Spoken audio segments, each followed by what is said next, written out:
Assalamu alaikum students. I am Muhammad Masood.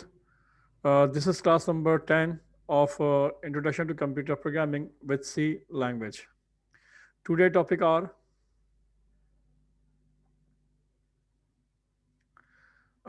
number 1 है input and output function, chapter number 4 के अंदर ही है। और नंबर 2 है C in and C out function. Number 3 escape sequences. तो आज हम चैप्टर नंबर 4 को, वैसे लास्ट टाइम हम क्लोज कर चुके हैं, थोड़ा सा हम उसको इन्हेंस करेंगे C in and C out function के ज़रिए और स्केप सीक्वेंसेस के ज़रिए। तो इन टॉपिक को हमने आज कवर करना है। पहले देखते हैं सी इन सी आउट इनपुट आउटपुट फंक्शन के अंदर आपको याद होगा हम स्कैन एफ, प्रिंट एफ और सी स्कैन एफ और सी प्रिंट एफ, हम इस तरह के फंक्शन हम पढ़ चुके हैं। स्कैन एफ आप जानते हैं कि इनपुट लेने के लिए इस्तेमाल करते हैं, और प्रिंट एफ जो है वो सिंपल स्क्रीन के ऊपर डेटा डिस्प्ले करने के लिए हम इसको इस्तेमाल करते हैं।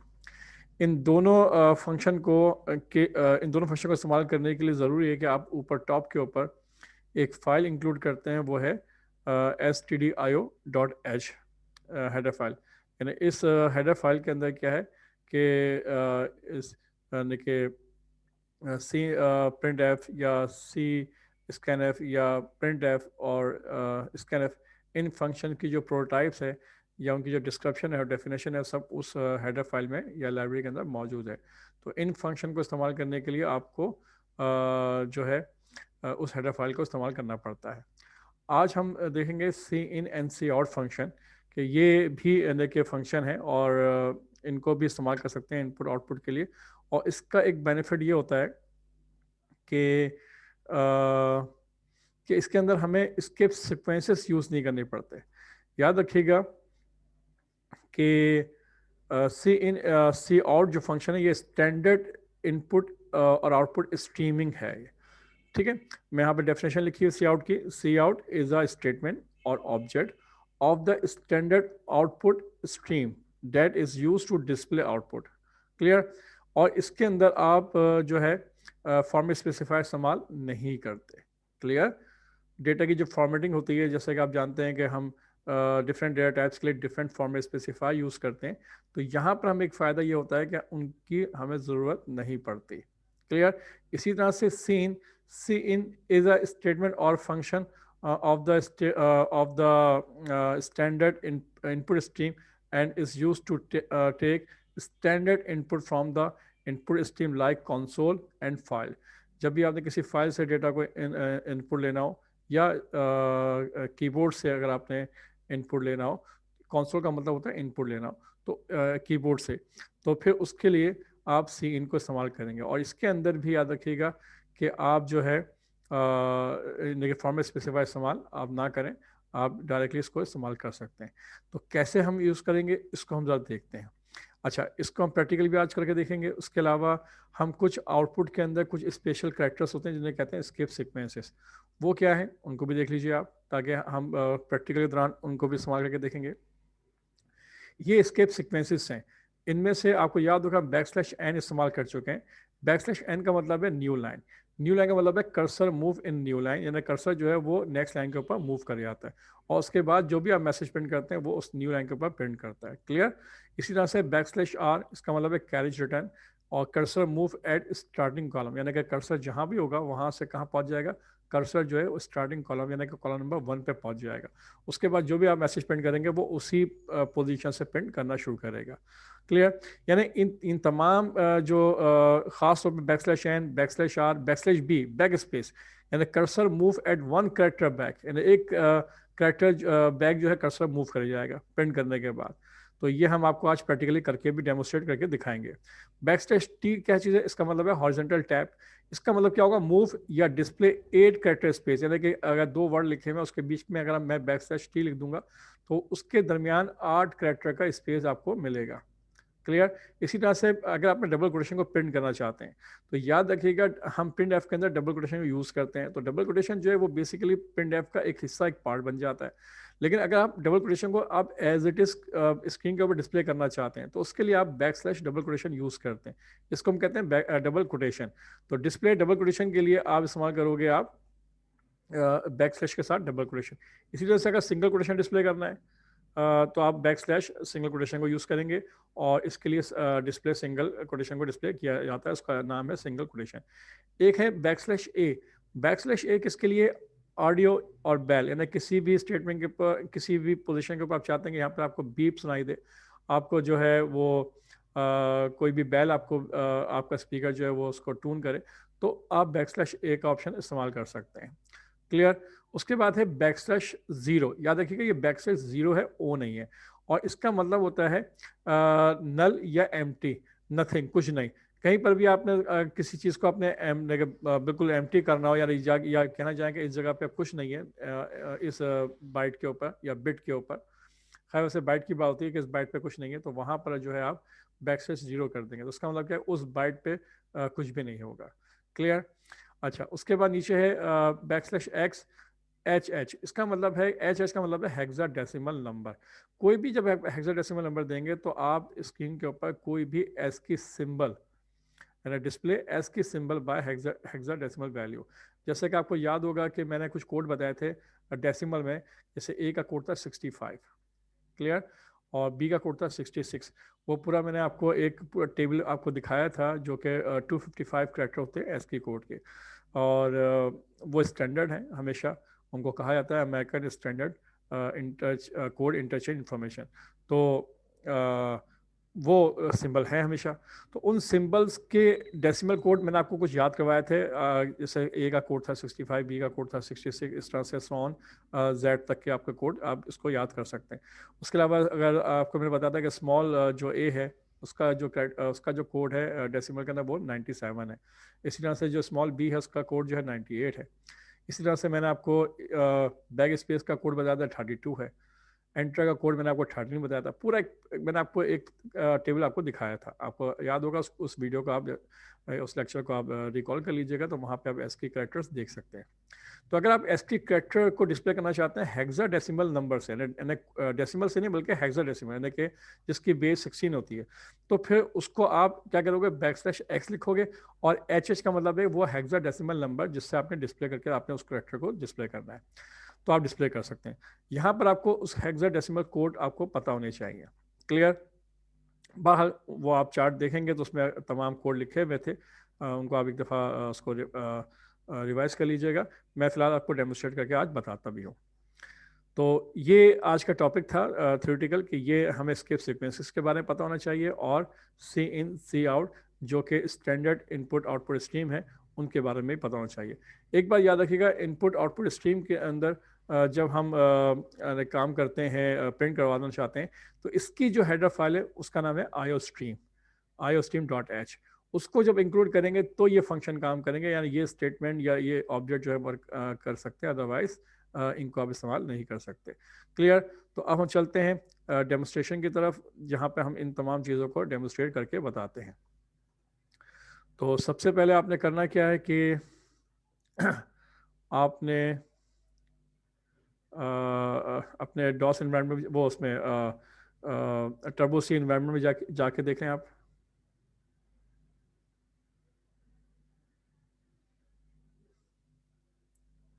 ठीक है जनाब, ये आपका टर्बो सी इन्वायरमेंट है। यहाँ पर एक काम करते हैं, सबसे पहले ये प्रोग्राम खुला हुआ है, इसको आप क्लोज कर लीजिए।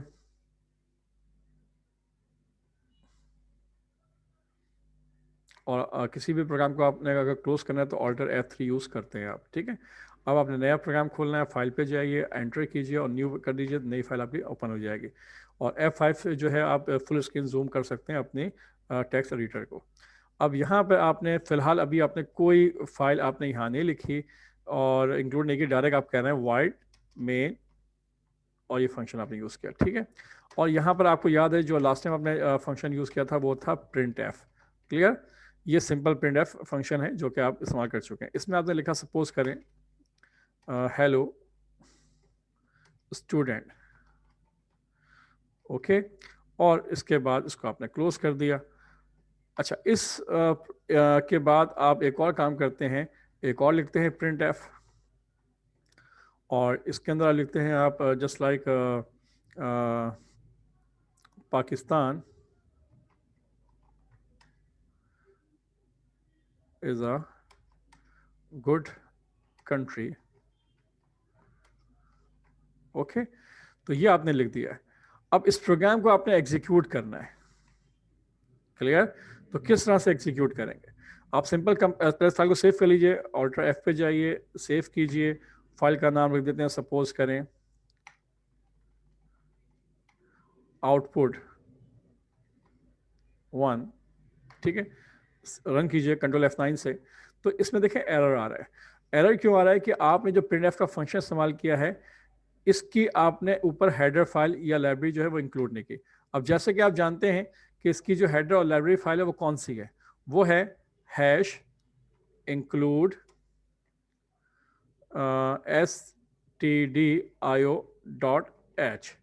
अब आपने ये फाइल जब इंक्लूड कर ली है और आपने ये फंक्शन आपने लिख लिया है, अब इस प्रोग्राम को ज़रा चला के देखें, कंट्रोल F9 कीजिए, तो देखें प्रोग्राम बिल्कुल ओके हो गया, कोई एरर नहीं आया, उसका आउटपुट आ चुका है। अगर आउटपुट स्क्रीन देखना चाहें, जैसा कि आपको मालूम है, ऑल्टर F5 से आउटपुट स्क्रीन को देख सकते हैं।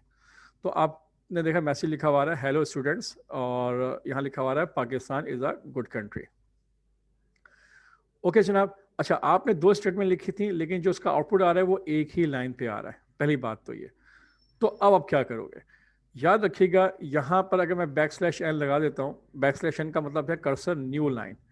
तो जब आप इसको प्रिंट करोगे तो अब देखिएगा ये उसका जो आउटपुट आएगा वो देख लीजिए आप। अच्छा, ये जो पिछला जो आउटपुट है वो भी लिखा हुआ है, और जो नया आउटपुट था देखें वो लिखा हुआ है हेलो स्टूडेंट्स और Pakistan is a good country, वो नीचे आ रहा है। तो अगर आप चाहते हैं कि आपकी स्क्रीन क्लियर हो जाए और जो है आपका आउटपुट सिर्फ वही आउटपुट है जो करंट प्रोग्राम है, तो आप क्या करोगे, सबसे टॉप के ऊपर आप लिखोगे CLR SCR। ठीक है, ओके, ये बात भी आपको मालूम है। कंट्रोल F9 कीजिए, देखें एरर फिर आ गया। अब ये एरर क्यों आ रहा है, नोट कीजिएगा, आपने फंक्शन इस्तेमाल किया CLR SCR। ठीक है, अब ये जो फंक्शन इस्तेमाल किया, यहाँ लिखा हुआ है function CLR SCR should have a prototype, यानी इसकी प्रोटोटाइप होनी चाहिए। तो वो कहाँ होती है? वो होती है उस एक और फाइल के अंदर, उसको भी हम इंक्लूड करते हैं। इंक्लूड कौन सी फाइल थी? वो conio.h। क्लियर हो गई बात? अब आप प्रोग्राम चलाइए, तो अब आप इसका आउटपुट इजीली देख सकते हैं। कंट्रोल F9 कीजिए और कोई एरर नहीं आ रहा, प्रोग्राम का आउटपुट आ चुका है। उसका आउटपुट देखने के लिए ऑल्टर F5 प्रेस कीजिए, तो आपको लिखा हुआ आएगा यहाँ पे हेलो स्टूडेंट्स, और नीचे लिखा हुआ है Pakistan is a good country. Okay जनाब, ये तो आपको समझ में आ गया कि प्रिंट हम इस तरह से कर रहे थे, ये काम हम पहले भी कर चुके हैं। अब मैं प्रिंट एफ की जगह पे मैं इस्तेमाल करना चाहता हूँ सी आउट, और सी आउट आपने कहा, और ये लेस देन आपने 2 सिंबल यूज किया आपने। प्रिंट एफ को आपने मिटा दिया, और कोई भी राउंड ब्रैकेट नहीं दिया आपने, और सिंपल आपने क्या कर दिया, डबल कोटेशन के अंदर आपने लिखा हेलो स्टूडेंट्स, और नीचे भी आपने यही काम किया, सी आउट और लेस देन 2 दफ़ा लिखेंगे, प्रिंट एफ को मिटा दीजिए, सिंपल डबल कोटेशन को आप डबल कोटेशन में कोई भी मैसेज डिस्प्ले करना चाहें वो आप डिस्प्ले कर सकते हैं। क्लियर? अब इस प्रोग्राम को हम चला के देखते हैं, तो देखें फिर इसमें एरर आएगा, और वो एरर क्यों क्या आएगा, नोट कीजिएगा कि आपने कहा सी आउट। अब ये सी आउट जो है यहाँ पे लिखा हुआ है अनडिफाइंड सिंबल, उस सी आउट को उसको समझ में नहीं आ रहा। सी आउट याद रखिएगा फंक्शन नहीं है, बल्कि ये एक स्टैंडर्ड कह लीजिए आई स्ट्रीम, एक ऑब्जेक्ट कह लीजिए या स्टेटमेंट के तौर पर इसको इस्तेमाल करेंगे। तो इसके लिए जो हेडर फाइल है वो भी आपको ऊपर यूज़ करनी पड़ेगी। वो हेडर फाइल कौन सी है? वो हेडर फाइल है आपके लिए, आप यूज़ करोगे हैश इंक्लूड IO stream.h। अब प्रोग्राम को चला के देखें ज़रा, सेव कीजिए F2 से, कंट्रोल F9 कीजिए, देखिए प्रोग्राम बिल्कुल आपका चल चुका है। ऑल्टर F5 से इसका आउटपुट देखिए, लिखें आउटपुट सेम वही आ रहा है, hello students Pakistan is a good country. Clear? तो आयो, अच्छा अब जब आयो स्ट्रीम आपने यूज़ किया है और यहाँ पे आपने प्रिंट एफ इस्तेमाल नहीं किया, तो अब अगर मैं चाहूँ तो यहाँ पर मैं stdio.h की जो फाइल जो आपने लाइब्रेरी इंक्लूड की है, इस लाइन को मैं रिमूव कर देता हूँ, उसकी ज़रूरत नहीं है। सिर्फ कोनियो चाहिए। क्यों चाहिए कोनियो? कि आपने इस्तेमाल किया है CLR SCR का फंक्शन इस्तेमाल किया है। ठीक है जनाब, इसलिए आपको चाहिए। अच्छा, एक और फंक्शन हम यहाँ यूज़ कर लेते हैं फिलहाल, वो है getg, ताकि आउटपुट आने के बाद हमसे वो एक करेक्टर इनपुट ले, और जब वो एक करेक्टर इनपुट ले तो उस वक्त तक वो रुक जाए, ताकि हम आउटपुट को देख लें और हमें ऑल्टर F5 की ज़रूरत ना पड़े। तो हमने क्या किया, यहाँ पे getg लिख दिया। याद रखिए getg हर प्रोग्राम में लिखना ज़रूरी नहीं है, सिर्फ मकसद ये है कि getg से क्या होता है, वो एक करेक्टर इनपुट लेता है यूज़र से। जब वो एक करेक्टर इनपुट लेता है तो उस दौरान वो रुक जाता है, पॉज कर जाता है। तो आप इसलिए आप जो है प्रोग्राम के आउटपुट को देख लेते हैं और आपको अल्टर F5 की जरूरत नहीं पड़ती। अब आप प्रोग्राम को दोबारा से F2 से सेव कीजिए, कंट्रोल F9 कीजिए, तो देखें आउटपुट आपका क्या लिखा हुआ है, हेलो स्टूडेंट्स और Pakistan is a good country. Clear? तो ये एक कॉन्सेप्ट था सी आउट का। अच्छा, सी आउट में कभी कभी ऐसा भी होता है कि आप वेरिएबल भी इस्तेमाल कर लेते हैं। जब वेरिएबल इस्तेमाल करेंगे तो फिर क्या करोगे आप, यानी एक मिसाल के तौर पर मैंने एक वेरिएबल ले लिया यहाँ पर इंटीजर ए या रोल नंबर, कंप्यूटर आपसे रोल नंबर पूछे आपसे, ठीक है। अब जब रोल नंबर इनपुट लेगा तो सॉरी रोल नंबर आपने एक वेरिएबल ले लिया और आपने इसके अंदर वैल्यू भी असाइन कर दी डायरेक्टली, आपने कह दिया इक्वल टू 45। अब इस 45 को डिस्प्ले करना है, hello student Pakistan is a good country, और यहाँ पर आपने बैकस्लैश n दिया और न्यू लाइन पे आपने प्रिंट करना चाहते हैं, यानी कि सी आउट डिस्प्ले करना चाहते हैं, सी आउट आपने कहा यूर रोल नंबर इज ये आपने मैसेज डिस्प्ले कर दिया सिंपल। अब उसकी वैल्यू प्रिंट करनी है, तो अब एक दफ़ा और क्या करोगे आप, लेस देन का सिंबल इस्तेमाल करेंगे और वेरिएबल का नाम क्या था, ROLL। यहाँ पे आपको फॉर्मेट स्पेसिफाई देने की जरूरत नहीं है। क्लियर? इस बात को आप जहन में रखिएगा। तो आपने सिंपल क्या करना है, सी आउट एक दफ़ा लिखना है, और जब भी कोई चीज़, अगर कोई कांस्टेंट वैल्यू लिखनी है आपने, तो इस तरह से लिखोगे जैसे मैंने यहाँ पे लिख के दिखाया है कि योर रोल नंबर, या वैसे एज इट इज लिख सकते हैं। और डबल कोटेशन के बाद अगर आपने कोई वेरिएबल डिस्प्ले करना है तो आप याद रखिएगा, आप डायरेक्ट नहीं करेंगे, बल्कि आप लेस देन का सिंबल इस्तेमाल करेंगे और उसके बाद जो वेरिएबल देना चाहते हैं वो देंगे। क्लियर? अगर सपोज करें एक वेरिएबल और भी है तो फिर आप double quotation sorry less then का आप जो है वो सिंबल देंगे, और फिर कोई दूसरा वेरिएबल अगर है तो वो भी दे सकते हैं इस तरह से। क्लियर? अभी चूंकि ये वेरिएबल है नहीं, अगर होगा तो मैं आपको भी करके दिखाता हूँ। पहले हम उसको यहाँ तक देख लेते हैं कि क्या वो रोल नंबर डिस्प्ले कर रहा है या नहीं कर रहा है। सेव कीजिए और डिस्प्ले कीजिए, तो देख लीजिए योर रोल नंबर इज 45। तो इस तरीके से भी आप डिस्प्ले कर सकते हैं सी आउट से। अब एक और वेरिएबल ले लीजिए, फॉर एग्जांपल आपने एक वेरिएबल लिया, स्ट्रिंग वेरिएबल ले लीजिए, STRING स्ट्रिंग, और वेरिएबल का नाम दिया आपने नेम, और इसकी लेंथ आप नॉट डिफाइन करें, ये भी सीख लीजिए। अगर आपने वहीं पर वैल्यू की आपने उस वेरिएबल की वैल्यू असाइन करनी है स्ट्रिंग के अंदर, और लेंथ आप डिफाइन ना करें तो वो खुद ही अपनी लेंथ को एडजस्ट कर लेता है उसके साइज़ के मुताबिक कि आपने उसमें कितने कैरेक्टर लिखे हुए हैं। सपोज कि आपने कहा अली अहमद, ये आपने लिख दिया है। अब मैं इसको प्रिंट करना चाहता हूँ यहाँ पर, और यहाँ पर मैं ऐसे कर सकता हूँ सिंपल, और ये वेरिएबल का नाम दे दीजिए नेम, और प्रिंट करके देखिए। अच्छा, अब क्या होगा, रोल नंबर के साथ ही नाम भी आ जाएगा, कोई स्पेस नहीं होगा, कोई कुछ नहीं होगा, बस जहाँ रोल नंबर होगा उसके साथ अली अहमद लिखा हुआ आ रहा होगा। चेक कर लीजिए जरा, एरर अनडिफाइंड सिंबल, सॉरी आपको याद होगा कि सी लैंग्वेज में स्ट्रिंग की कोई डेटा टाइप नहीं है, उसकी टाइप क्या है, CHAR है, करेक्टर है, वही ले लीजिए आप सिंपल।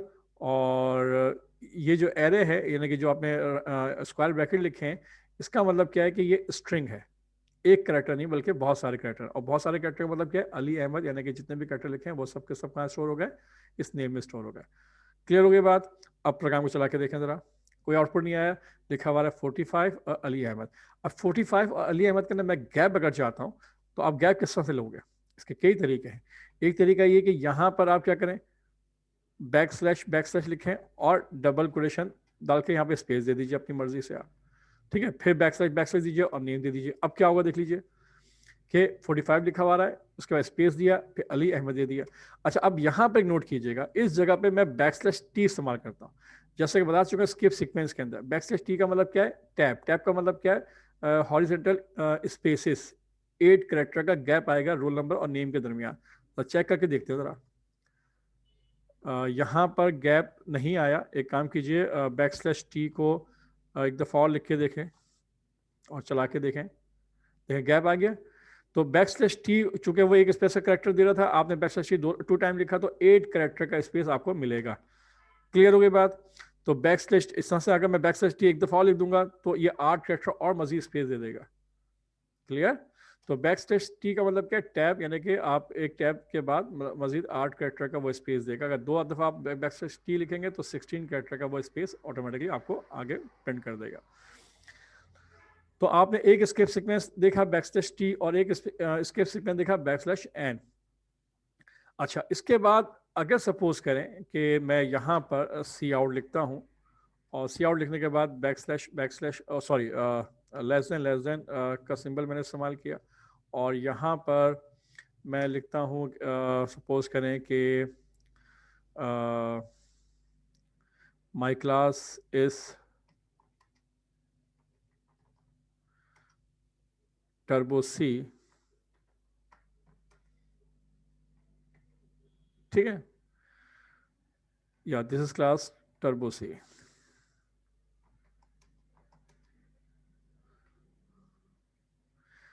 अब ये मैसेज जो प्रिंट किया है, चूंकि ये मैसेज आपने नेक्स्ट लाइन के ऊपर प्रिंट किया है, लेकिन यहाँ पर आपने कहीं पर भी ये नहीं बताया कि कर्सर नीचे मूव करो, तो होगा क्या कि जो नाम आपने प्रिंट किया उस नाम के बाद जो जितनी भी स्पेस स्क्रीन के ऊपर होगी वहीं से वो प्रिंट करना शुरू कर देगा और आउटपुट जो है उसी लाइन के ऊपर आना शुरू हो जाएगा। और जब वो लाइन कंप्लीट हो जाएगी ऑटोमेटिकली, तो फिर कर्सर फिर जो है बाकी जो डेटा होगा वो नीचे की तरफ प्रिंट करेगा। तो देखते हैं कि इससे आउटपुट क्या आता है। कंट्रोल F9 कीजिए, देख लीजिए अली अहमद लिखा हुआ है, दिस इज क्लास टर्बो सी कहा गया, उसी लाइन के ऊपर उसने प्रिंट किया, जबकि मैंने जो इंस्ट्रक्शन दिए, जो स्टेटमेंट दिया, वो नेक्स्ट लाइन के ऊपर दिए। ओके, तो फिर अगर आप चाहते हैं कि वो न्यू लाइन के ऊपर आ जाए तो उसके दो तरीके हैं, या तो आप बैक स्लैश एन यहाँ पे प्रिंट करवा दीजिए, ठीक है, या फिर जब ये आपने मैसेज प्रिंट किया इससे शुरू के अंदर ही आप कहते हैं बैक स्लैश एन, यानी पहले कर्सर न्यू लाइन के ऊपर लेकर जाओ, उसके बाद आप प्रिंट करो। क्लियर? तो बैक स्लैश एन से होता क्या है, जरूरी नहीं कि बैक स्लैश एन हमेशा लाइन के आखिर में लगाएं, बल्कि बैक स्लैश एन आप चाहें तो आप शुरू में भी लगा सकते हैं। क्लियर हो गई बात? तो अब देखिए आउटपुट जो आएगा वो नेक्स्ट लाइन के ऊपर डिस्प्ले करेगा। क्लियर?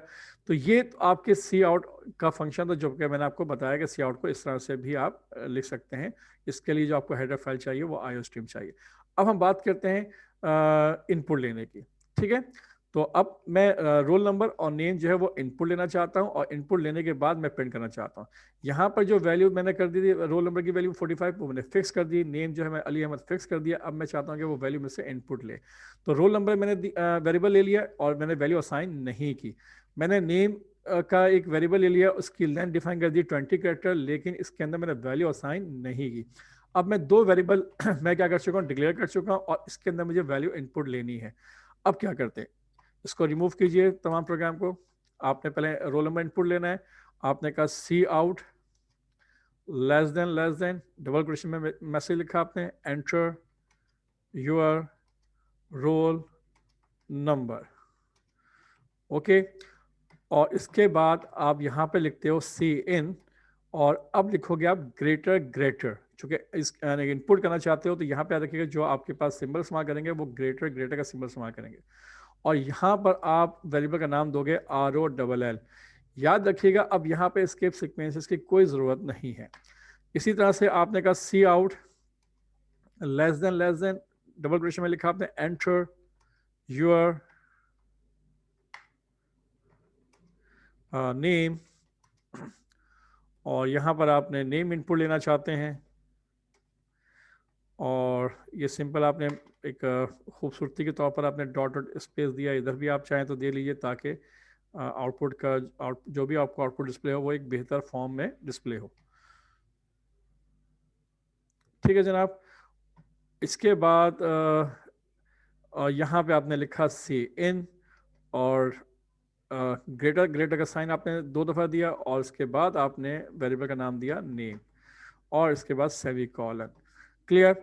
तो अब ये दो आपने चीज़ें यानी कि इनपुट की हैं, रोल नंबर भी और नेम भी। अब इसको डिस्प्ले भी करवाना है तो आपने कहा सी आउट लेस देन और यहाँ लिख दिया आपने योर रोल नंबर इस, और यहाँ पर एक काम कर लीजिएगा बैक स्लैश एन 2 दफ़ा लगा लें ताकि 2 लाइन का गैप आ जाए, और यहाँ पे आप कह देते हो, बल्कि यहाँ पे डॉट डॉट की जगह पे आप कुछ और ले लीजिए ताकि आपको समझ में आए कि इसके अलावा कुछ और कैरेक्टर भी डिस्प्ले करवा सकते हैं आप। और यहाँ पर जो है आपने ये पाइप का निशान है, इसको भी आप याद रखिएगा, इस्तेमाल होता है बाज़ जगह पे।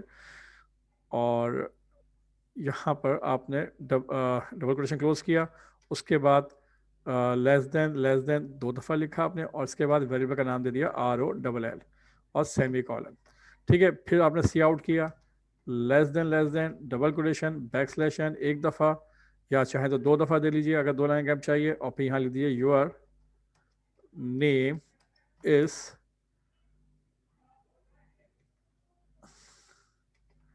और लेस देन और यहाँ पर आप नेम डिस्प्ले कर लीजिए। क्लियर। तो अब आपने देखें प्रोग्राम को आपने आप जो डिस्प्ले किया है, इनपुट किया, डिस्प्ले किया, इसमें आपने सी इन और सी आउट को आपने इस्तेमाल किया है। अब आप सेव कीजिए, प्रोग्राम को चला के देखें ज़रा। एक एरर अनडिफाइंड सिंबल नेम, याद रखिएगा आपने अनडिफाइंड सिंबल नेम कहीं लिखा है, कहाँ लिखा है, लाइन नंबर 17 पे। लाइन नंबर 17 पे देख लीजिए, आपने नेम जो है वेरिएबल दिया हुआ है, उसका जो ऊपर जो डिक्लेयर किया है नेम आपने स्मॉल लेटर में किया है, जबकि यहाँ पर आपने क्या कर दिया, फर्स्ट लेटर कैपिटल में दे दिया, इसलिए वो कह रहा है अनडिफाइंड सिंबल नेम। तो क्या करेंगे, इस नेम को आप रिमूव कीजिए, एन को रिमूव कीजिए और स्मॉल एन में आप दे दीजिए। याद रखिएगा सी लैंग्वेज जो है वो केस सेंसिटिव लैंग्वेज है, जो वेरिएबल आप ऊपर डिक्लेयर करोगे वैसा ही वेरिएबल आपने नीचे इस्तेमाल करना है। इसको दोबारा सेव कीजिए प्रोग्राम को और कंपाइल करें कंट्रोल F9 से। तो देख लीजिए एंटर योर रोल नंबर आपसे इनपुट ले रहा है, आपने रोल नंबर दिया, आपने सपोज करें 45, एंटर कीजिए। अब आपसे पूछा एंटर योर नेम, आपने नेम दिया इमरान, एंटर कीजिए। उसके बाद लिखा हुआ गया your roll number is 45, your name is Imran. तो देख लीजिए आपने सी इन और सी आउट से भी आपने इनपुट और आउटपुट आप करना चाहें तो कर सकते हैं। इसके लिए जो हेडर फाइल है वो आप याद कर लीजिए, वो iostream.h है, और लिखने का जो तरीका है, जो फॉर्मेट है, वो मैंने आपको बता दिया, दिखा दिया कि कैसे आप लिखोगे। और इसमें सबसे बड़ा फ़ायदा ये है कि आपको जो है इसके सीक्वेंसेस की ज़रूरत नहीं पड़ती, यानी %d, %s, %f, इनको आप इस्तेमाल नहीं करते। सिंपल आप डेटा टाइप जो वेरिएबल वो है ऊपर वेरिएबल के साथ डिक्लेयर कर दीजिए कि जो वेरिएबल आपने डिक्लेयर करना है वो ले लीजिए, और जो उसकी टाइप है वो डिफाइन कर दें बस। लेकिन प्रिंट करते वक्त और इनपुट करते वक्त जो आप इस्तेमाल करते थे प्रिंट के अंदर %d, %f, वो इस्तेमाल नहीं करेंगे, और स्कैनफ के अंदर भी आप %d, %f इस्तेमाल करते थे, वो भी इस्तेमाल नहीं करेंगे। क्लियर। तो मतलब कहने का ये कि यहाँ पे आप फॉर्मेट स्पेसिफायर की जो है अब ज़रूरत यहाँ पर नहीं रहती। अब ये आपके ऊपर डिपेंड करता है, मर्जी आपकी कि आप सिंपल प्रिंटफ या स्कैनफ यूज़ करें या आप सी इन सी आउट यूज़ करें। क्लियर जनाब। तो ये आपका सी इन और सी आउट का कॉन्सेप्ट था। क्लियर। इस प्रोग्राम को यहाँ से आप इसको सेव कर लीजिए और फाइल से जाके इसको क्विट कीजिए, और ये हमारा बेसिक कॉन्सेप्ट था।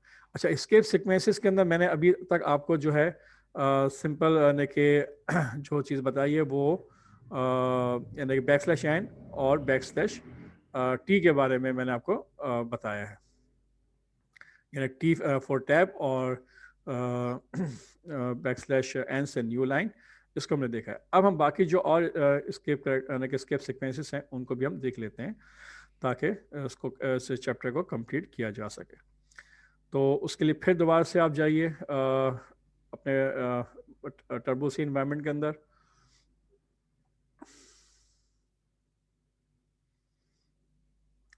और यहाँ पर आपने करना क्या है, इन तमाम इस फाइल को इसके जो ये जो जितनी चीज़ें इनको रिमूव कर लीजिए। फ़िलहाल कंट्रोल Y से आप रिमूव कर सकते हैं। ठीक है। अब आप इस्तेमाल करेंगे फॉर एग्जांपल, अब आपकी मर्ज़ी है कि आप प्रिंटफ इस्तेमाल करें या सी आउट इस्तेमाल करें। मैं फ़िलहाल यहाँ पे सी आउट इस्तेमाल करके देखता हूँ, क्योंकि ऊपर मैंने जो इंक्लूड की हुई है वो iostream फाइल इंक्लूड की हुई है। तो यहाँ लिखें CLR क्लियर स्क्रीन, उसके बाद आपने कहा C out, okay, \n sorry less than लिखिएगा 2 दफ़ा। डबल कोटेशन में आपने लिखा, सपोज करें पाकिस्तान, अली लिख दिया, आपने लिख दिया अहमद, ओके।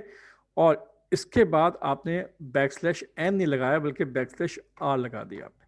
क्लियर। \r का मतलब क्या, कैरेज रिटर्न। इससे क्या होगा आप चेक करें, जब आपने \r लगा दिया है और इसके बाद आप क्या करते हो, फिर दोबारा से सी आउट करते हो और आप लेस देन आप यूज़ करते हो, और उसके बाद डबल कोटेशन के अंदर आप इस्तेमाल करते हैं यहाँ पर फॉर एग्ज़ाम्पल आप इस्तेमाल कर रहे हैं यहाँ पर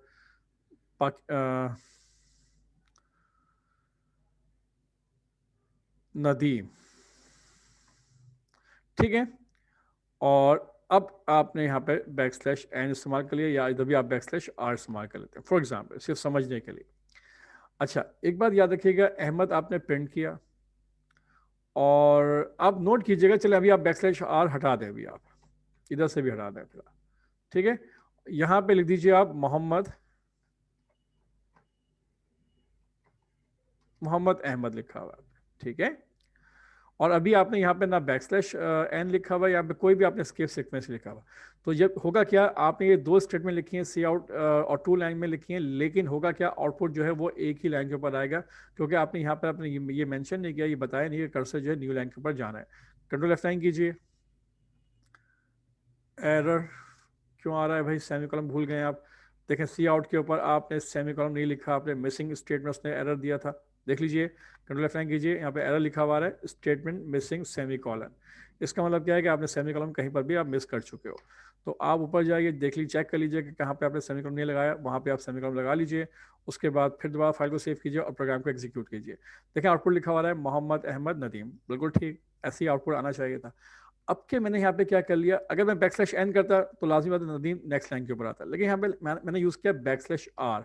अब जरा गौर से देखिएगा कि इसका आउटपुट क्या आता है। कंट्रोल F9 कीजिए, देखिए जो मोहम्मद अहमद लिखा था, मोहम्मद अहमद के बाद कर्सर वापस फर्स्ट लाइन पे गया और उसने क्या चीज प्रिंट कर दी, जो जो नेक्स्ट लाइन पे जो आपने लिखा था नदीम, तो उसने नदीम प्रिंट कर दिया फर्स्ट कॉलम के बाद से।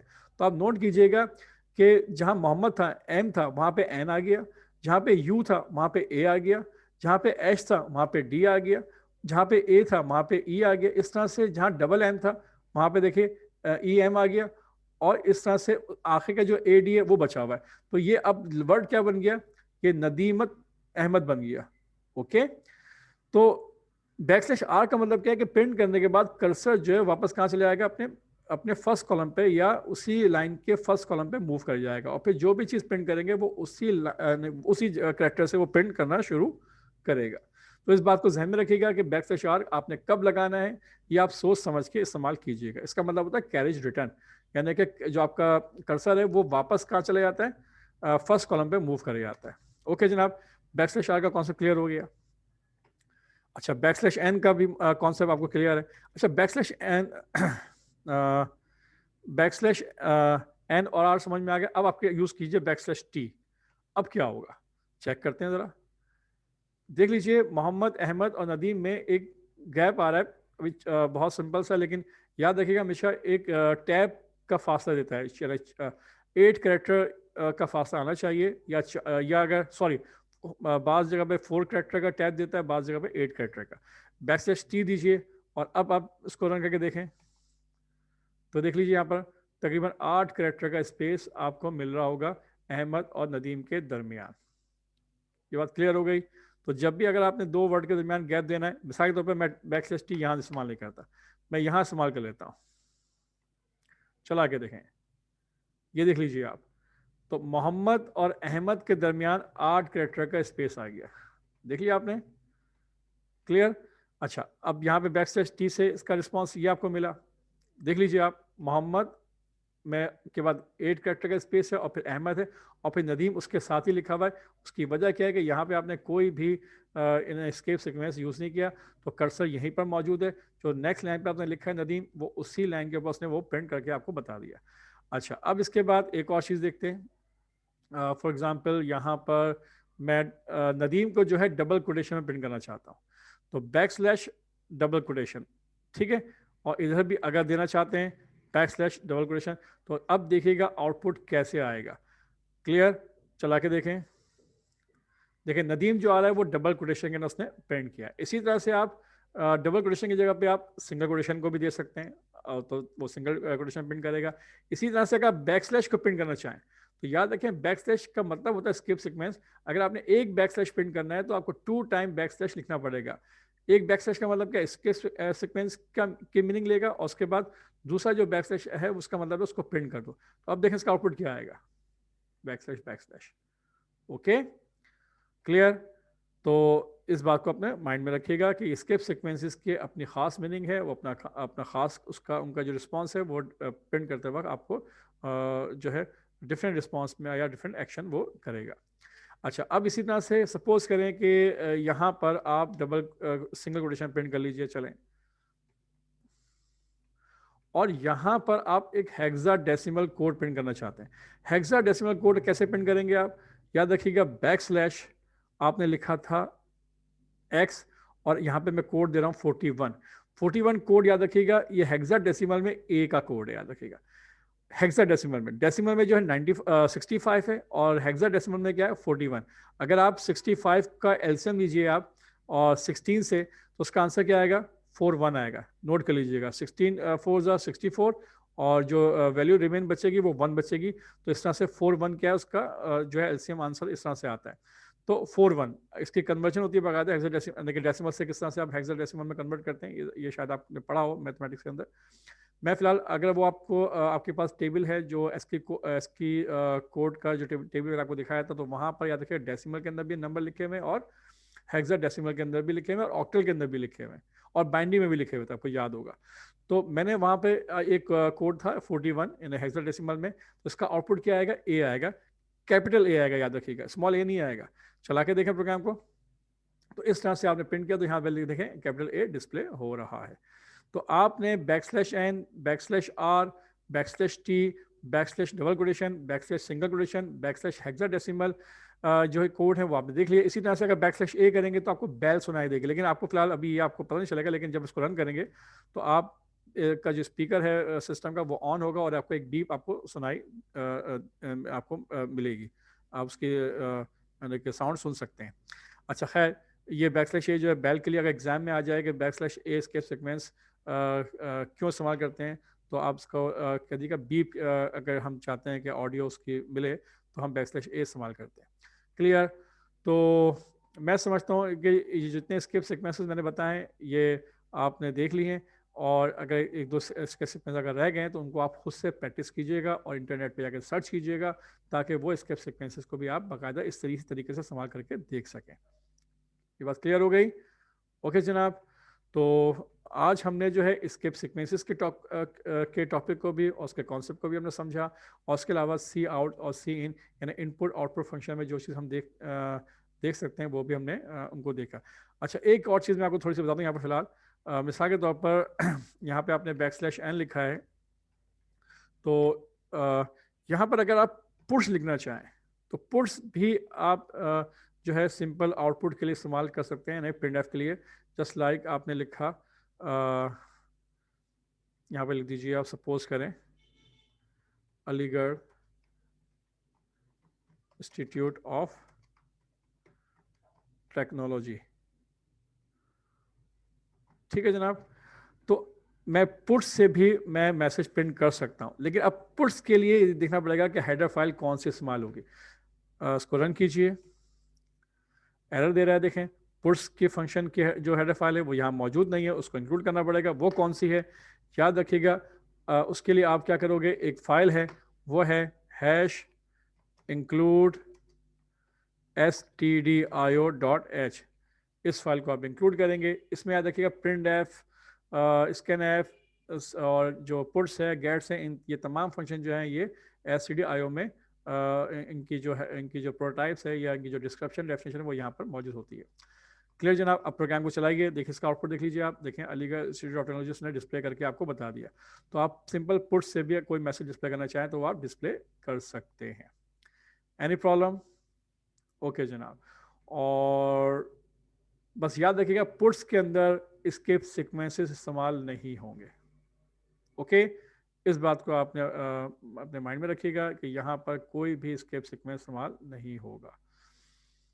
ओके जनाब।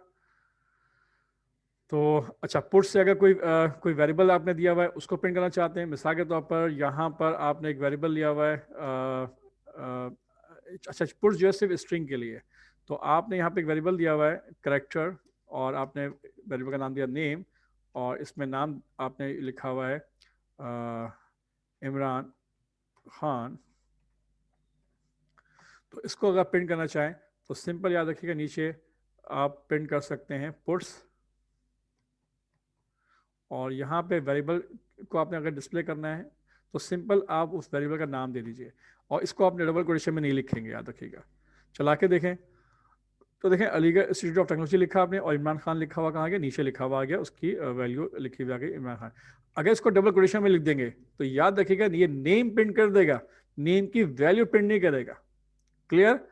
मुझे अगर वैल्यू प्रिंट करनी है तो यहाँ वेरिएबल देना चाहते हो तो ये डबल कोटेशन के अंदर मत लिखिएगा, डबल कोटेशन के बाहर लिखें, मतलब डबल कोटेशन की जरूरत नहीं है। इसका मतलब क्या है कि इस वेरिएबल के कंटेंट उसकी वैल्यू डिस्प्ले कर दे, तो उसकी वैल्यू जो होगी वो इमरान खान है उसको डिस्प्ले करके दिखा देगा।